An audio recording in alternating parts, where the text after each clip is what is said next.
TV જોતા જોતા મને રોવું આવી ગયું હતું, સાચું કહું તો. અને એટલો ગુસ્સો આવ્યો મને.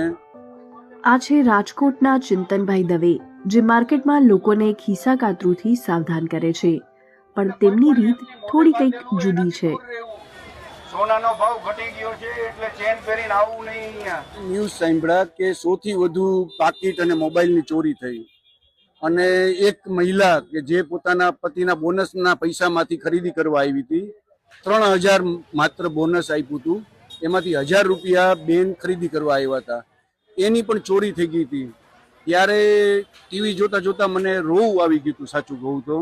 અને એટલો ગુસ્સો આવ્યો મને, અને તરત મેં મારા એક ઓળખીતા પીઆઈ સાહેબને ફોન કર્યો કે સાહેબે કીધું અમારી આખો ડી સ્ટાફ અહીંયા છે, અમારું પોલીસ સ્ટાફ આખો અહીંયા છે, પણ ગળદી એટલી બધી છે કે આમાં કંઈ સંભાળી શકાતું નથી, એટલી ગળદી છે ત્યાં. એટલે મને વિચાર આવ્યો કે લાઉડ સ્પીકરમાં હું બોલીશ તો પબ્લિક તો જાગૃત થશે, પણ ચોર હશે એ ભાગી જશે.